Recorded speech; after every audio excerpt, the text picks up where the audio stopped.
ಎಲ್ರಿಗೂ ನಮಸ್ಕಾರ. 2024-25ನೇ ಸಾಲಿನ ಕರ್ನಾಟಕ ಆದರ್ಶ ವಿದ್ಯಾಲಯ 6ನೇ ತರಗತಿ ಪ್ರವೇಶ ಪರೀಕ್ಷೆ ಅರ್ಜಿಯನ್ನು ಸಲ್ಲಿಸೋದು ಹೇಗೆ ಅನ್ನೋ ವಿಡಿಯೋನ ಮಾಡ್ತಾ ಇದ್ದೀನಿ. ಇದುವರೆಗೂ ಯಾರು ನಮ್ಮ ಚಾನಲ್ನ ಸಬ್ಸ್ಕ್ರೈಬ್ ಮಾಡಿಲ್ಲ ದಯವಿಟ್ಟು ಸಬ್ಸ್ಕ್ರೈಬ್ ಮಾಡಿ.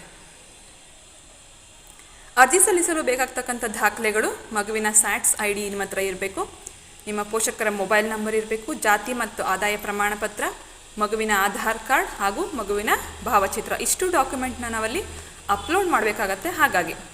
ಹಾಗೆಯೇ ಯಾರು ಅರ್ಜಿ ಸಲ್ಲಿಸಲು ಅರ್ಹತೆಯನ್ನು ಹೊಂದಿದ್ದಾರೆ ಅಂತ ಬಂದರೆ, ಸರ್ಕಾರಿ ಖಾಸಗಿ ಅನುದಾನಿತ ಶಾಲೆಯಲ್ಲಿ 24-25ನೇ ಸಾಲಿನಲ್ಲಿ 5ನೇ ತರಗತಿ ವ್ಯಾಸಂಗ ಮಾಡ್ತಿರ್ತಕ್ಕಂಥ ಎಲ್ಲ ವಿದ್ಯಾರ್ಥಿಗಳು ಅರ್ಜಿಯನ್ನು ಸಲ್ಲಿಸಲಿಕ್ಕೆ ಅರ್ಹತೆಯನ್ನು ಹೊಂದಿದ್ದಾರೆ. ಅರ್ಜಿಯನ್ನು ಸಲ್ಲಿಸ್ತಕ್ಕಂಥ ದಿನಾಂಕ ಬಂದು ಫೆಬ್ರವರಿ 14, 2025ರಿಂದ ಫೆಬ್ರವರಿ 28, 2025ರವರೆಗೆ ಇರುತ್ತದೆ. ಒಟ್ಟು 14 ದಿನಗಳ ಅವಕಾಶವನ್ನು ಕೊಟ್ಟಿದ್ದಾರೆ.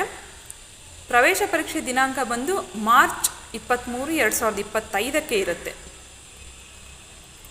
ಸೊ ಅರ್ಜಿಯನ್ನು ಸಲ್ಲಿಸೋದು ಹೇಗೆ? ಆನ್ಲೈನ್ನಲ್ಲೇ ಅರ್ಜಿಯನ್ನು ಸಲ್ಲಿಸಬೇಕು. ಅರ್ಜಿಯನ್ನು ಸಲ್ಲಿಸ್ತಕ್ಕಂಥವ್ರು ಕೆಳಗಡೆ ನಾನು ಕೊಟ್ಟಿರ್ತಕ್ಕಂಥ ಈ QR ಕೋಡನ್ನು ಬಳಸಿ ಅರ್ಜಿಯನ್ನು ಹಾಕಿ. ಅದು ಹೇಗೆ ಅನ್ನೋದನ್ನು ನೆಕ್ಸ್ಟ್ ಹೀಗೇ ತೋರಿಸ್ತಾ ಹೋಗ್ತೀನಿ ನಾನು. ಈ QR ಕೋಡನ್ನು ಸ್ಕ್ಯಾನ್ ಮಾಡಿದಾಗ ನಮಗೊಂದು URL ನಂಬರ್ ಬರುತ್ತೆ. ಅದರ ಮೇಲೆ ಕ್ಲಿಕ್ ಮಾಡಿದಾಗ ನಮಗೆ ಆಟೋಮೆಟಿಕ್ಕಾಗಿ ಅದು ನಮಗೆ ಆದರ್ಶ ವಿದ್ಯಾಲಯ ವೆಬ್ಸೈಟ್ಗೆ ಕರ್ಕೊಂಡೋಗುತ್ತೆ. ನಾನೀಗ ನೋಡಿ ಸ್ಕ್ಯಾನ್ ಮಾಡ್ತಾ ಇದ್ದೀನಿ, ಅಲ್ಲೊಂದು URL ನಂಬರ್ ಬರುತ್ತೆ. ಸೊ ಆ URL ನಂಬರ್ ಮೇಲೆ ಕ್ಲಿಕ್ ಮಾಡಿದಾಗ ನಮಗೆ ಆದರ್ಶ ವಿದ್ಯಾಲಯ ವೆಬ್ಸೈಟ್ಗೆ ಕರ್ಕೊಂಡೋಗುತ್ತೆ. ಅಲ್ಲೊಂದು PDF ಫಾರ್ಮ್ಯಾಟ್ ಕಾಣ್ತಾ ಇದೆ, ಅದು ಗೈಡ್ಲೈನು. ಸೊ ಅದನ್ನು ಕ್ಲಿಕ್ ಮಾಡಿ ನಿಮಗೊಂದು PDF ಫಾರ್ಮ್ಯಾಟ್ ಬರುತ್ತೆ. ಸೊ ಅದ್ರ ಕೆಳಗಡೆ ಬಂದು ಎಲ್ಲದಕ್ಕೂ ಓಕೆ ನಾನು ಓದಿದ್ದೀನಿ ಅಂತ ಕ್ಲಿಕ್ ಮಾಡಿದ್ರೆ ನಮಗೆ ಈ ಥರ ಒಂದು ಇಂಟರ್ಫೇಸ್ ಓಪನ್ ಆಗುತ್ತೆ. ಅಲ್ಲಿ ಮಗುವಿನ ಸ್ಯಾಟ್ಸ್ ID ಹಾಕಿ ಹಾಗೆಯೇ ಒಂದು ಸೆಕ್ಯೂರಿಟಿ ಕೋಡನ್ನು ಹಾಕಿದ್ರೆ ಮಗುವಿನ ಅಷ್ಟು ಡೀಟೇಲು ನಮಗೆ ಓಪನ್ ಆಗುತ್ತೆ. ಈಗ ನಾನು ಹಾಕ್ತಾ ಇದ್ದೀನಿ ನೋಡಿ ಒಂದು ಮಗುದು ಡೀಟೇಲ್ನ.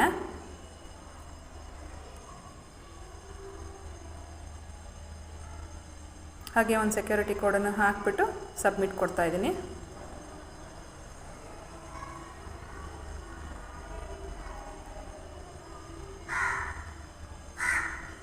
ಸೊ ಹಾಗಿದ್ದಾಗ ಏನಾಗುತ್ತೆ, ನಮಗೆ ಈ ಥರ ಮಗುವಿನ ಅಷ್ಟು ಡೀಟೇಲು ಓಪನ್ ಆಗಿ ನೋಡಿ ಬರ್ತಾ ಇದೆ. ಸೊ ಇಷ್ಟು ಸರಿ ಇದೆಯೋ ಅಂತ ಅಂದ್ಬಿಟ್ಟು ಒಂದು ಮಾಹಿತಿಯನ್ನು ಆಯ್ಕೆ ಮಾಡಿ ಅಂತಿದೆ ನೋಡಿ. ಸರಿಯಾಗಿದೆ ಅನ್ನೋದು ಕ್ಲಿಕ್ ಮಾಡಿಬಿಟ್ಟು ಸಬ್ಮಿಟ್ ಕೊಟ್ಟರೆ, ಈಗ ನಾನು ಸಬ್ಮಿಟ್ ಕೊಡ್ತಾ ಇದ್ದೀನಿ ಅಷ್ಟು ಸರಿ ಇದೆ ಅಂತ ಹೇಳಿಬಿಟ್ಟು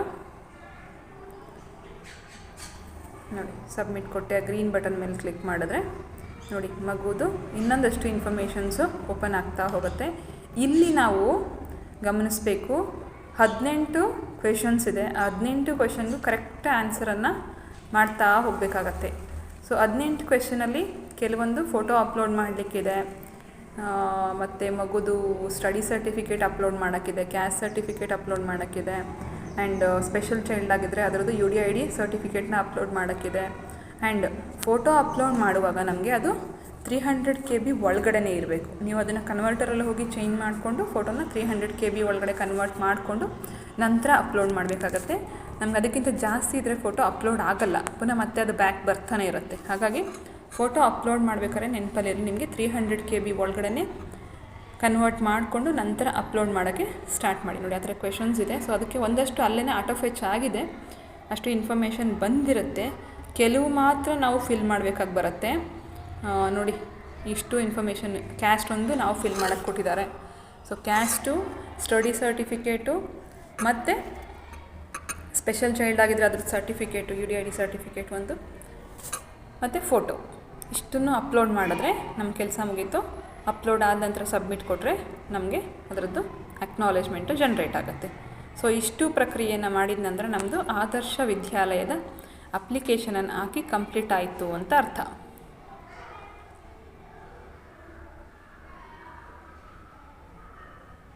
ಕಾಣಿಸ್ತಾ ಇದೆ ಅಂತ ಅನ್ಕೋತೀನಿ. ಪ್ರತಿಯೊಂದು ಕ್ವೆಶನ್ಸ್ ನೋಡಿ ಓಕೆ ಮಾಡಿ ಕ್ಲಿಕ್ ಮಾಡಿಬಿಟ್ರೆ ಆಯಿತು. ಇಲ್ಲಿ ಸಬ್ಮಿಟನ್ನು ಕೊಟ್ಟರೆ ಅಪ್ಲಿಕೇಶನ್ನ ತೊಗೊಂಡು ಅಕ್ನಾಲೇಜ್ಮೆಂಟು ನಮಗೆ ಬರ್ತದೆ. ಇದು ಸರ್ಕಾರದ ಸುತ್ತೋಲೆ. ಆದರ್ಶ ವಿದ್ಯಾಲಯ ಪ್ರವೇಶ ಪರೀಕ್ಷೆಗೆ ಅಪ್ಲಿಕೇಶನನ್ನು ಹಾಕ್ತಕ್ಕಂಥ ಮಕ್ಕಳು ಏನೆಲ್ಲ ನಿಯಮಗಳನ್ನು ಅನುಸರಿಸಬೇಕು, ಯಾವೆಲ್ಲ ಡಾಕ್ಯುಮೆಂಟ್ಸ್ನ ಅವ್ರ ಹತ್ರ ಇಟ್ಕೋಬೇಕು ಅಂತ ಮಾಹಿತಿಯನ್ನು ಒಳಗೊಂಡಿರ್ತಕ್ಕಂಥ ಸೂಚನೆ ಇದು. ಸೊ ಸಾಮಾನ್ಯ ಸೂಚನೆಗಳನ್ನು ಕೊಟ್ಟಿದ್ದಾರೆ ಮತ್ತು ಏನೆಲ್ಲ ಡಾಕ್ಯುಮೆಂಟ್ ಅವ್ರ ಜೊತೆ ಇರಬೇಕು ಅಂತ ಅಧಿಕೃತವಾಗಿ ಸರ್ಕಾರ ಹೊರಡಿಸಿರ್ತಕ್ಕಂಥ ಸುತ್ತೋಲೆ ಆಗಿದೆ ಇದು.